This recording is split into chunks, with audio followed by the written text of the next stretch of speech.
আজ যদি আমরা দেখতে পাই তাহলে এই নারীদের যে কোথায় কোথায় স্বার্থ ক্ষুণ্ণ হচ্ছে এবং সেই স্বার্থের জন্য এবং নিজেদের কিছু সুবিধার জন্য তারা একতরফা ভাবে যেভাবে আইনের অপব্যবহার করছেন তার প্রতিবাদে গর্জে উঠে লিঙ্গ নিরপেক্ষ যে একটা কমিশনের দরকার হয়ে পড়েছে তার জন্যই আজকে আমাকে এই বক্তব্য রাখতে হচ্ছে।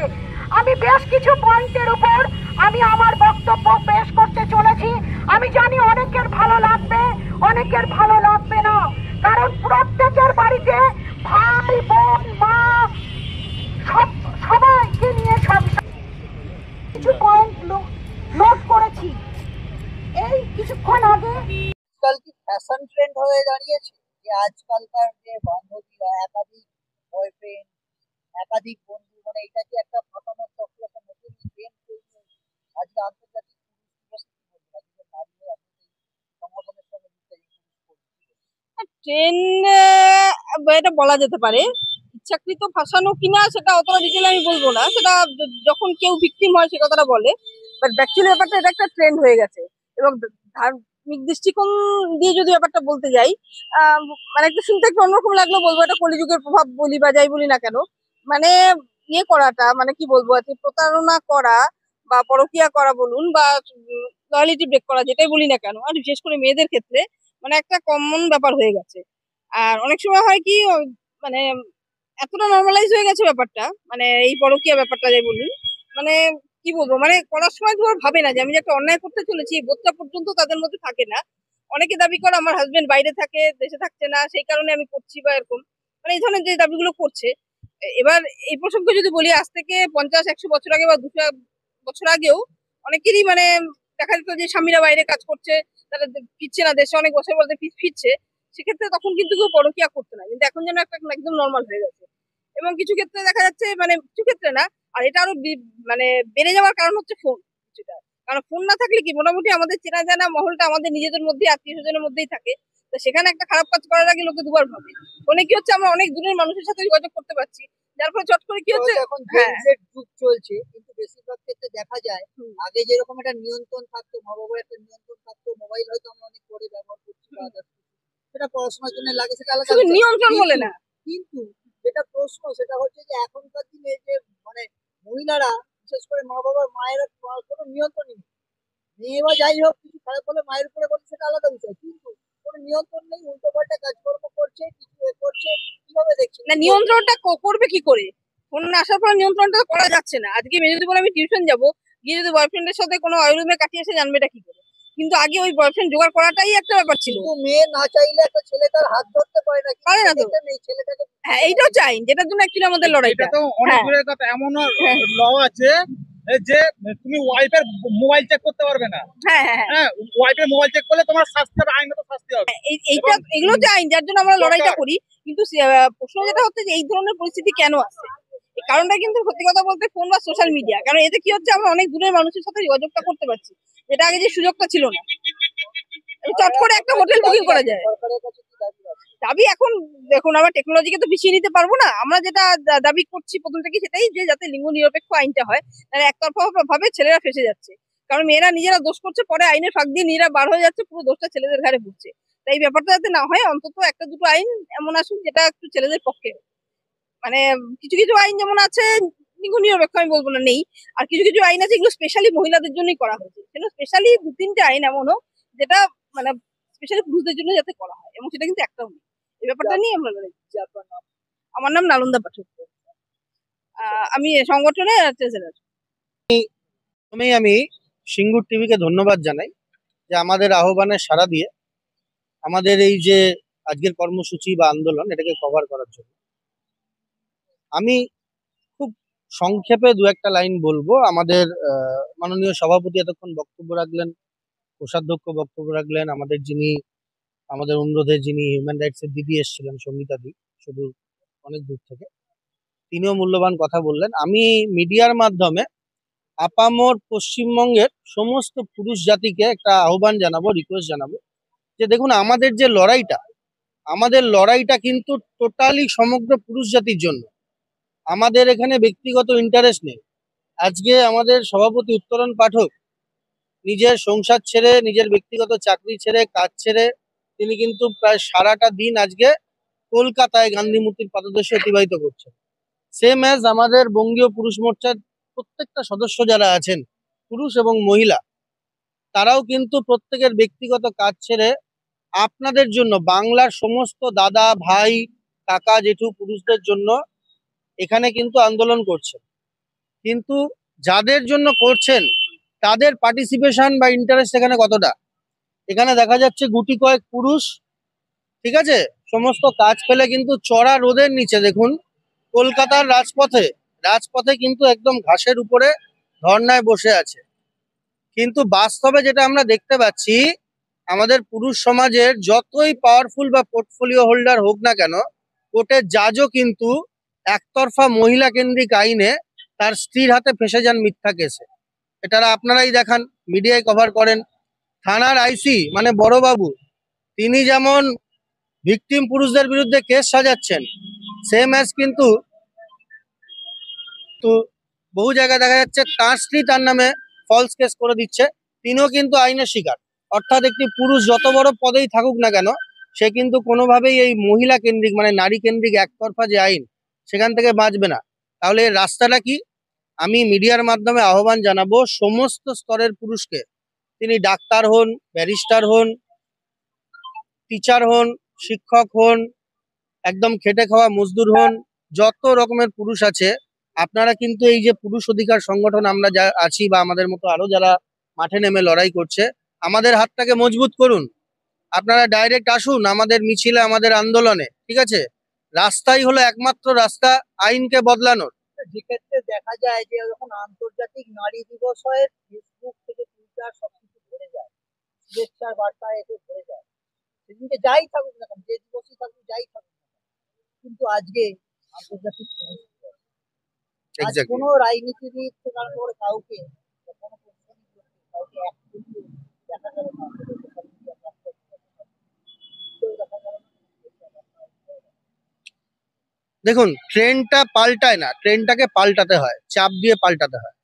যেমন আপনারা জানেন যে এই নতুন আইপিসি সিআরপিসি ক্যান্সেল হওয়ার পর যে বিএনএস এবং বিএনএসএস এসছে, তাতে কিন্তু এত বছরের আমাদের লাগাতার আন্দোলনের যে ফলশ্রুতি, তাতে কিন্তু বিএনএসএ কিন্তু অনেকটাই পুরুষদের পক্ষে মানে কিছুটা নিউট্রাল কিন্তু ল তৈরি হয়েছে।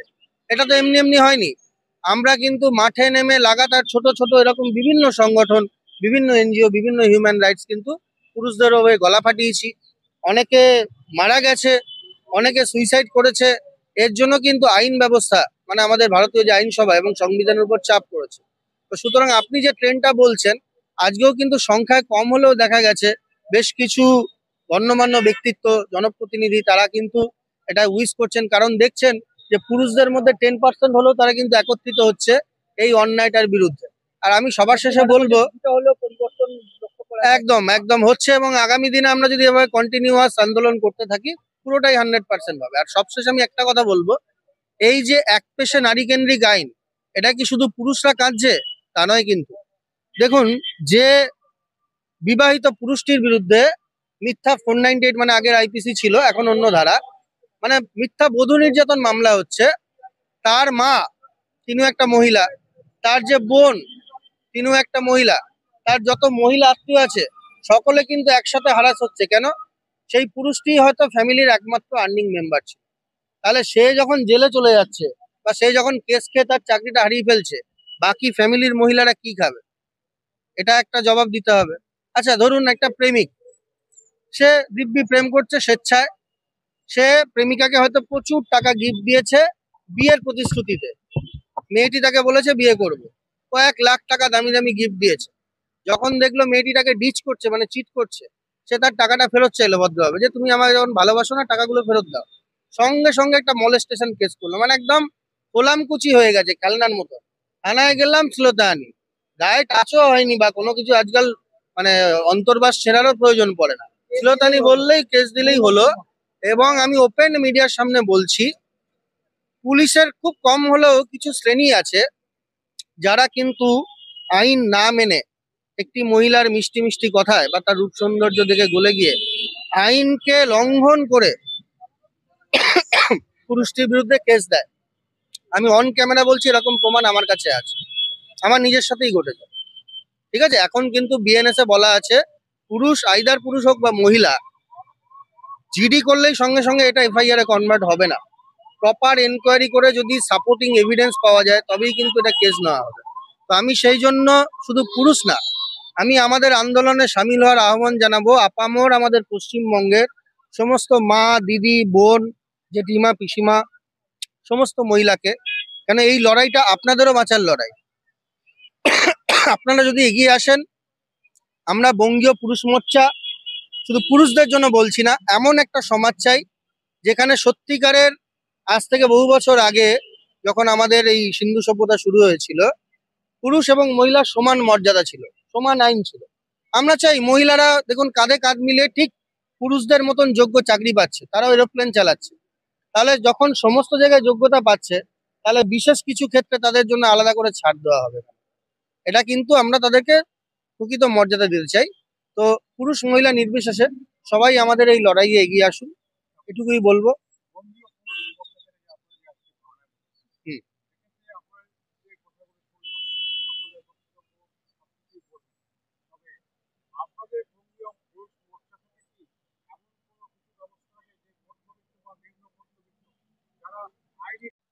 শুধু লিগাল সাপোর্ট না, যারা ধরুন নিম্নবিত্ত, যাদের আইনি খরচা চালানোর সেই সামর্থ্য নেই, আমরা টোটালি তাকে লিগাল গাইডেন্স দিই। আমাদের সংগঠনে লয়ার আছেন, খ্যাতনামা লয়ার। এছাড়া আমাদের সংগঠনের বাইরেও বেশ কিছু লয়ার আছেন যারা কিন্তু আমাদের কাজে উদ্বুদ্ধ হয়ে অলরেডি টোটালি ফ্রি কনসালটেন্সি দেন সেই সমস্ত ভিকটিমদের। আর এছাড়া শুধু আমরা লিগাল সাপোর্ট বা মেন্টাল সাপোর্ট না, আপনারা হয়তো এর আগের নিউজগুলো দেখে থাকবেন, আমাদের সভাপতি শ্রী উত্তরণ পাঠকের নেতৃত্বে আমাদের পুরো টিম যেখানে যে স্থানে, পশ্চিমবাংলার যে স্থানে একটি পুরুষের উপর নির্যাতন হচ্ছে, আমরা ডাইরেক্ট মাঠে নেমে, সেই ফিল্ডে নেমে কিন্তু পুরুষটার পরিবারের পাশে দাঁড়িয়ে কাঁধে কাঁধ রেখে লড়াই করেছি। রিসেন্টলি আমরা বলে দিচ্ছি, জাস্ট 3 মাস আগে কাঁচরাপাড়ায় বউ আর শাশুড়ির অত্যাচারে আপনারা দেখবেন মিডিয়াতে ভাইরাল হয়েছিল, একটি পুরুষ আত্মহত্যা করে ঘরের দরজায় খিল দিয়ে। ঠিক আছে, জনগণ এত উত্তেজিত হয়ে ওঠে যে বউটা কিন্তু এলাকা ছেড়ে পালিয়ে যায়, এতখানি উত্তেজিত হয়ে ওঠে। তো সেই সুইসাইড করার পরই আমি সঙ্গে সঙ্গে উত্তরণদাকে ফোন করি, আমাদের গোটা টিম কিন্তু ওখানে গিয়ে পুরোপুরি পুরুষটার পরিবারে দাঁড়িয়ে বিজপুর থানায় আমরা রীতিমতো পুরোপুরি মানে স্ট্রংলি ডেপুটেশন দিই যে এই মহিলাটিকে এবং তার মাকে অ্যারেস্ট করতে হবে। সে ছবি আছে। তারপরেও রিসেন্টলি কল্যাণী থানা এবং গয়েশপুর থানাতে ডেপুটেশন দিয়ে এসছে। শুধু আমরা ডেপুটেশন দিয়ে নিয়ে আমরা আবারও বলছি, আপনাদের চ্যানেলের মাধ্যমে আমাদের যোগাযোগের ইমেল আইডি, ফোন নাম্বার সবই আমাদের পেজে দেওয়া আছে। আপনারা ফেসবুকে বঙ্গীয় পুরুষ মোর্চার পেজে যান, ইনস্টাগ্রামেও আছে, তাই তো? আমাদের সভাপতির নাম্বার দেওয়া আছে। ভারতবর্ষের যে কোনো কোনায়, বিশেষত পশ্চিমবঙ্গের কোনো কোনায় আপনি যদি অন্যায়ভাবে অত্যাচারিত হন, নির্দোষভাবে, এই নাকি পুরুষ কেস খেলেই আমাদের কাছে চলে আসে, পুরুষদেরও দোষ থাকতে পারে কোনো কোনো জায়গায়। অনেক পুরুষ কিন্তু মদ খেয়েও তার মহিলাকে পেটায়। এবার ঘটনাটা মজা কি হয়, অ্যাকচুয়ালি গ্রামের ভিকটিম যারা মহিলা, তারা কিন্তু থানায় যেতে লজ্জা পায়। আর যারা মানে আদৌ ভিকটিম হননি যেসব মহিলা, তারাই আইনের সুবিধাটা নিয়ে পুরুষদের উপর অত্যাচার করে, মানে টোটালি মিসইউজ অফ মানে ল। তো আমি বলছি উত্তরণদাকে সাথে নিয়ে, তো আপনারা যদি কেউ নির্দোষ পুরুষ হন, যত বড়ই ফলস কেস হোক না কেন আপনাদের বিরুদ্ধে, আমাদেরকে যোগাযোগ করুন। আমরা বিনা স্বার্থে, বিনা পারিশ্রমিকে লিগাল সাপোর্ট থেকে শুরু করে আপনাদের ফিল্ড সাপোর্ট যত রকম ভাবে দেওয়া যায় এবং গণসংগঠনগুলোকে একযোগ করে আমরা আপনাদের টোটালি পাশে হব এবং শেষ দিন অবধি লড়াই করব, যতদিন না আপনি কেসটা জেতেন এবং যে দোষী মহিলাটি তাকে যতদিন না শাস্তি পাওয়ার। এই অঙ্গীকার আমরা বঙ্গীয় পুরুষ মোর্চার তরফ থেকে করছি, আমাদের সভাপতি উত্তরণদা করছে। আমার নাম সমরজিৎ গাঙ্গুলি, আমি বঙ্গীয় পুরুষ মোর্চার সদস্য, উত্তর 24 পরগনা। আমার মাথায় বোঝাটাই কিন্তু পরিবারের বোঝাটা কিন্তু তার মা হয়তো সন্তানকে লালন পালন করছে, সবকিছু দেখছে, যতই রোজা করে যাই করি, কিন্তু এই জন্য আমাদের বাঙালিদের ক্ষেত্রে যাই ক্ষেত্রে হোক, আমাদের ভারতীয়দের ক্ষেত্রে পিতাই কিন্তু সবকিছু দায়িত্ব, সবকিছু। সেক্ষেত্রে পিতা তথা পুরুষকেই কিন্তু প্রতি ক্ষেত্রে প্রতি মানে কিছু প্রশ্নের সম্মুখীন হতে হয়। তো দেখছেন, কি বলবেন? হ্যাঁ, আমি নমস্কার বলছি, আমার নাম রাজু মাইতি, আমি বঙ্গীয় পুরুষ মোর্চার সাধারণ একটা কর্মী। তো প্রথমেই যেটা বলতে চাইছি, আমার এখনো পর্যন্ত যে অভিজ্ঞতা অর্জন হয়েছে বাস্তব থেকে, সেগুলো আমি সামথিং কিছু বলছি অল্প, তার মধ্যে হতে পারে ভুল, তার জন্য ক্ষমা প্রার্থী, আগেই বলে দিচ্ছি। কিন্তু আপনারা ফলটা মানে এটা আপনি ভুল বলেছেন, তার জন্য নাথিং। আমি যেটুকু অর্জন করেছি বাস্তব জ্ঞান, ঠিক আছে, তাই সে থেকে বলছি। এই যে পিতা, এই মানে সন্তানের পিতা যেরকম হয় মানুষ, হ্যাঁ সেটা ঠিক আছে, কিন্তু আমি হচ্ছে তোমার কথা যে তাকে পুরায় কেটে ওপরে ডগায় জল ঢালে সে গাছ বাঁচে না, ঠিক আছে। আইন দিয়ে তাকে তাকে প্রথমে নিচে থেকে কেটে দেওয়া হলো, এবার তাকে অন্যরকম ভাবে ওপরে জল দিচ্ছে, হ্যান করছে, লোককে দেখাচ্ছে আমরা, এটা হয় না। এখন সব থেকে বড় কথা আমি যেটা বলতে চাইছি, আর বিদেশে দেখুন যে মিথ্যা মামলাকারী এবং তার উকিল দুজনেরই কাস্টে মানে জেল হচ্ছে, এখানে নেই কেন? অন্যান্য দেশ যখন লিঙ্গ নিরপেক্ষ আইনে চলছে, এই দেশ কেন পারবে না? তাই করতে হবে। আজকে মানে ওয়েস্ট বেঙ্গলে এবং অল ইন্ডিয়া অ্যাডভোকেটরা নিজে বলছে মিথ্যা 498 ভর্তি। সাহেব অব্দি বলছে। হ্যাঁ মিথ্যা 498, মানে আগে যে একটা দিদি বলে গেল, আমি তার সঙ্গে একটু এখানে আমার মতবিরোধ আছে। উনি বলেছেন যে 80% মেয়ে ভালো, 20% না, মনে হয় যে ম্যাক্সিমাম মানে বেশিরভাগটাই মিথ্যে 498। হ্যাঁ তাদেরকে মানে এই যা হচ্ছে, মানে সরকার জেনে, হ্যাঁ সরকার জানে যে এটা, মানে সরকার জানে কি একটা, এটা এমন একটা পরিস্থিতি, একটা 6 এর 5 এর ছেলে বলে দিতে পারবে এটা ভুল এটা ঠিক, তার সত্ত্বেও তাদের হাত আরো শক্ত করা হচ্ছে। হ্যাঁ তাহলে কি করে আমাদের ভারতবর্ষ এগিয়ে চলবে? এগুলো তো একটা বড় একটা ঘাটতি, বড় একটা ক্ষতি। হ্যাঁ মানে পুরুষ মানুষ দিচ্ছে 81% জিএসটি, ঠিক আছে, তাদের উপরে জিএসটি নিয়ে তাদের পয়সাতে তাকেই জেলে ভরা হচ্ছে। হ্যাঁ আজকে সমস্ত কোর্টে হ্যাঁ সব হাহাকার করছে, কোনো আইন নেই তাদের জন্য। হ্যাঁ এটা ঠিক নয়, এটা ইমিডিয়েট পাল্টাতে হবে, আমি এটাই বলতে চাইছি। আপনি চাইছেন আইনের পরিবর্তন? অবশ্যই আইনের পরিবর্তন। ছেলের জন্য একটা বন্ধন লোন পাবে না কেন? ছেলেরা কি মানুষ না? স্ত্রী হলে স্ত্রী পাবে, কিন্তু পাবে না, এটা হ্যাঁ তার জন্য আমাদের ওখানে একদম বঞ্চিত হয়ে গেল, কেননা তার ফ্যামিলিতে কেউ মানে ইয়ে নেই, মানে ফিমেল কেউ নেই, তার না স্বাস্থ্যসাথী কার্ড নেই। হ্যাঁ এইগুলো তো দেখতে হবে। এটা আইনে যখন বলছে নারী পুরুষ সমান, আইনটা কেন আলাদা? নারী পুরুষ সমান, তাহলে আইনটাও আলাদা হোক। আইনটা আলাদা হবে না, মানে আইনটা সমান হোক। হ্যাঁ পুরুষরা কাজে সমবেতন, কিন্তু সমপরিশ্রম কিন্তু নয়, না, এরকম অনেক হতে। হ্যাঁ আজকের মতো আমি আর অনেক বেশি কিছু বলতে চাই না, নমস্কার, ঠিক আছে, এখানে আমার বক্তব্য শেষ। আচ্ছা নমস্কার, আমি অরিন্দম মজুমদার, বঙ্গীয় পুরুষ মোর্চার কার্যকরী সভাপতি।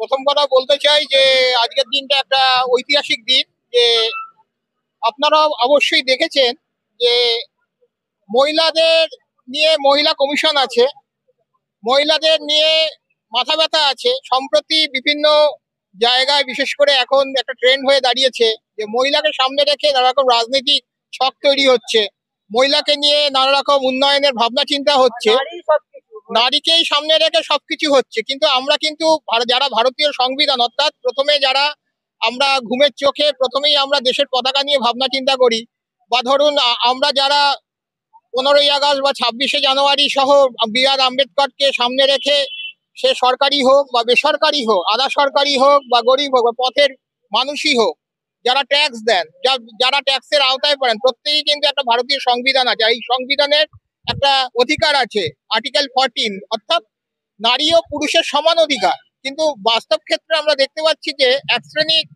এক শ্রেণিক মানুষ নারীকে মানে তাদের ব্যবহার এমন ভাবে করছে যেখানে অপোজিশন অর্থাৎ পুরুষ সেভাবে নানা রকম ভাবে তারা আক্রান্ত হচ্ছে। কিরকম আক্রান্ত? আমি প্রাথমিক অবস্থায় বলতে চাই যে শুধু অর্থনৈতিক দিয়ে না, তাদেরকে বঞ্চিত করা হচ্ছে প্রশাসনিক দিক দিয়েও।